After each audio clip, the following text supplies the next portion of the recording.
L'urgence de la question foncière rurale n'attendant pas, l'Agence foncière rurale a repris de plus belle ses missions dans les régions et départements du pays, après l'allègement par le Conseil national de sécurité des mesures barrières contre la Covid-19.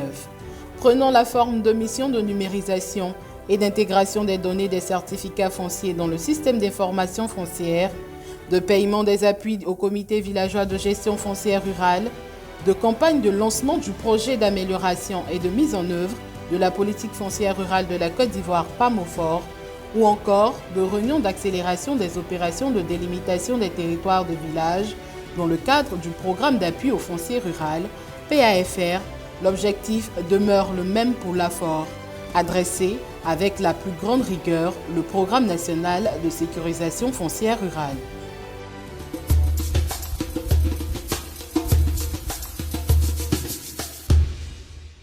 Avant que le Conseil national de sécurité ne prenne les mesures restrictives pour stopper la propagation du coronavirus, l'AFOR avait procédé en janvier et février 2020 au lancement régional de la composante 2 du PAMOFOR dans les régions de la Mai, de l'Agnébitiassa, du Bafing et du Sud Comoé.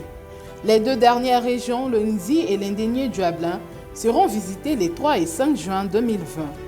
Dans le strict respect des mesures barrières recommandées par le gouvernement et le Conseil national de sécurité, à savoir le lavage systématique des mains pour avoir accès au site, le plafonnement au nombre de participants à 200, la distribution de masques à tous les participants, la distanciation de sécurité d'1 mètre, les micros protégés, les activités dans ces deux régions se sont tenues dans une ambiance bon enfant. Placés sous leur présidence, le préfet de la région du Nzi, préfet du département de Dimbokro, M. Bomba Souleymane et le préfet du département d'Agniblécro, M. Atrijan Cyril, représentant le préfet de la région de l'Indénié-Duablin, préfet du département d'Abengourou, empêché, ont exhorté leurs administrés à s'engager sans réserve à l'effet de garantir le succès du PAMOFOR. Chère population de la région du Nzi, je sais pouvoir compter sur vous pour être des ambassadeurs du projet dans le pays profond, mais surtout pour l'obtention de résultats probants dans vos localités respectives sous peu.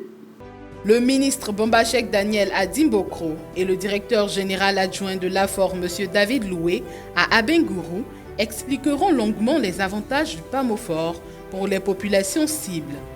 Les entreprises recrutées pour mener les opérations techniques dans les deux régions seront présentées publiquement. Leurs premiers responsables déclineront séance tenante leur plan de déploiement et de travail. Il faut noter en effet que sous l'autorité des préfets et des membres du corps préfectoral, les opérateurs fonciers se sont effectivement déployés dans les 6 régions d'intervention du PAMOFOR, pleinement opérationnels et de plein pied dans la mise en œuvre de l'approche dite 4 en 1 qui demeure la grande innovation du PAMOFOR.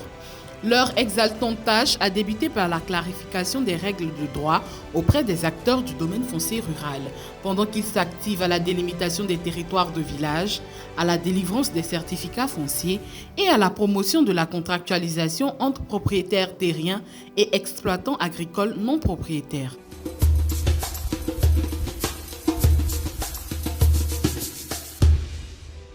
Dans le souci de renforcer leur opérationnalité sur le terrain, l'AFOR remettra quelques jours plus tard aux opérateurs fonciers les 19 juin et 2 juillet 2020 au sein de sa direction générale, Sisa Cocody Engrais 7e tranche, du matériel roulant et informatique, des véhicules de type 4x4, des motos, des ordinateurs portables et fixes, des liasses de délimitation des territoires de village, seront ainsi mis à la disposition des groupements Géophyte Expert Sétif Cabinet Kwamlan, puis Terabo et Tafat, cabinet de géomètre expert Diallo Sekou, en charge des opérations techniques dans les 6 régions du PAMOFOR.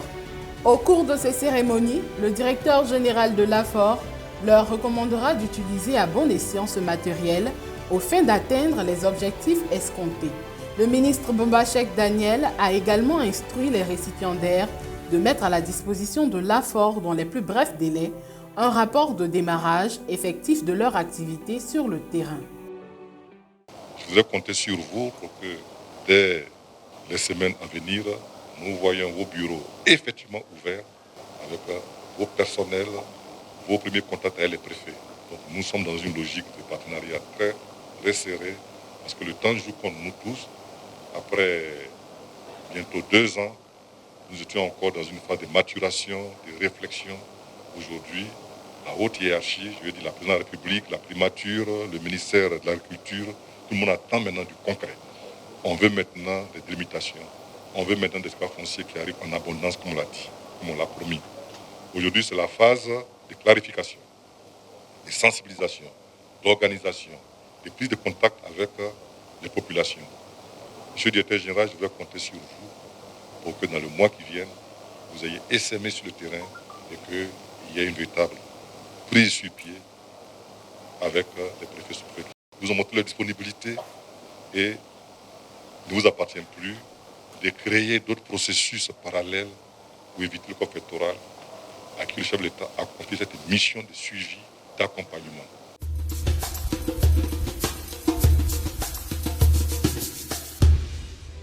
Le mercredi 24 juin 2020, la délégation de l'AFOR était dans le département de Béoumi pour procéder au lancement des opérations de délimitation des territoires de villages dans la sous-préfecture de Marabadiassa.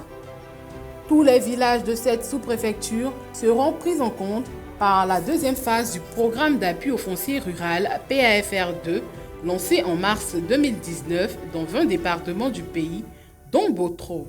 L'AFOR, pour régler définitivement la situation qui a prévalu entre Nguessan-Kro et Marabadiassa, a décidé d'étendre le PAFR2 à un département de plus, celui de Béoumi. Nguessan-Kro étant déjà pris en compte par le PAFR1 avec à ce jour plus de 93% des villages de la sous-préfecture délimitée et bornés, seul Marabadiassa était dans l'attente d'une solution venant de l'AFOR. Devant une assistance composée en majeure partie des chefs des villages concernés, notamment le représentant du chef du village Goli de Bodokro, les chefs de Nguessan-Kro et de Marabadiassa, l'opérateur foncier, le cabinet de géomètre expert Soti, a été présenté. Son premier responsable, M. Soti, a expliqué son plan de travail et de déploiement. Il a demandé aux chefs de village une implication forte dans le processus qui devrait durer maximum 3 mois. Il ne s'agit pas de reconnaître les droits de qui que ce soit sur les terres, encore moins de céder les terres. C'est tout simplement reconnaître les limites territoriales entre les villages, a insisté pour sa part le ministre Bamba-Cheikh Daniel.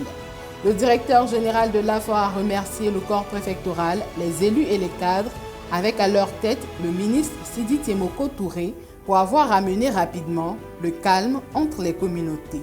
Chaque bout de terre doit avoir son papier pour que dans la paix, dans la confiance, les transactions foncières se fassent. Et que même l'étranger qui est sur une terre soit protégé. Il a son contrat, on ne peut pas le chasser pour éviter des situations de vulnérabilité. Et tout cela, la paix sociale est maintenue. Parce que nous sommes un pays de forte immigration extérieure et interne. Donc si on ne protège pas, si on n'a pas de règles claires par rapport à la terre, mais les conflits intercommunautaires vont s'aggraver et ne seront pas maîtrisables. Donc l'intérêt, il s'agit de survie du pays. Le préfet de Béoumi, M. Nguessé Jules, qui présidait la cérémonie, a traduit son infinie gratitude à l'AFOR pour cette belle initiative concourant à renforcer la paix sociale. En guise de conclusion, le directeur général de l'AFOR a remis des présents aux principaux chefs de Marabadiassa et de Nguessan-Kro. Au titre du PAFR, la sensibilisation pour une paix sociale renforcée et une adhésion massive aux opérations de délimitation des territoires de village s'est étendue au département de Dabakala et de Niakarama-Dougou dans la région du Hambol et à la région du Moronu. Dans toutes ces localités visitées, le directeur général de l'AFOR a tenu un langage de vérité aux têtes couronnées et à l'ensemble des acteurs du domaine foncier rural. Il les a invités à s'inscrire dans la recherche du compromis honorable en facilitant la tenue des opérations purement administratives et apolitiques. La maîtrise de la question foncière à travers la délimitation des terroirs des villages pour déterminer les limites et établir une cartographie précise constitue sans nul doute une nécessité impérieuse pour créer un climat social apaisé et favoriser le développement.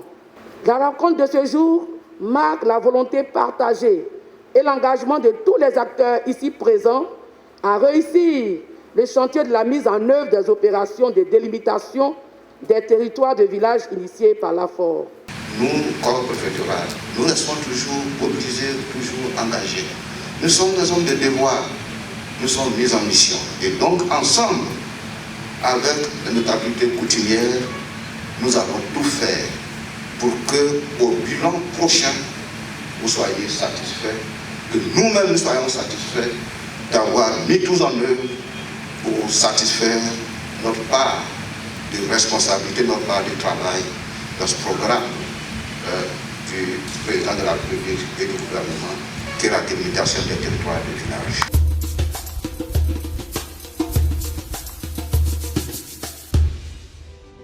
Concomitamment à toute cette dense activité sur le terrain, l'AFOR a lancé depuis le 26 avril 2020 des missions dans 113 départements du pays pour la numérisation et l'intégration dans le système d'information foncière des données des certificats fonciers. À ce jour, 56 départements ont déjà été visités, soit un taux de réalisation de 49,5%. Toute chose qui a permis la numérisation et l'enregistrement dans le système d'information foncière des données de 2784 dossiers de certificats fonciers. Les informaticiens de l'AFOR ont également procédé au cours de ces missions au renforcement des capacités des agents fonciers. La formation a porté sur une meilleure utilisation du système d'information foncière.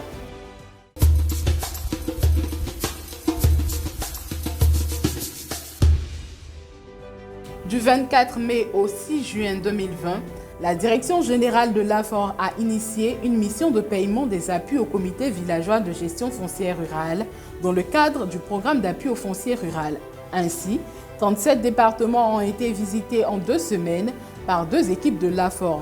Cette mission avait pour objet principal de booster les activités de délimitation des territoires de village au regard des objectifs à atteindre au titre de l'année 2020 relativement aux résultats de la convention liant la Côte d'Ivoire à l'Union européenne. Les comités villageois de gestion foncière rurale, qui avaient au moins 10 dossiers dans le circuit, ont bénéficié de ces appuis. Les préfets de département ont réceptionné les chèques et remis les fonds endossés aux sous-préfets concernés pour le paiement effectif au comité villageois de gestion foncière rurale. Ensemble, engageons-nous pour la sécurisation des terres du domaine foncier rural. La sécurisation foncière rurale, gage de paix et de cohésion sociale.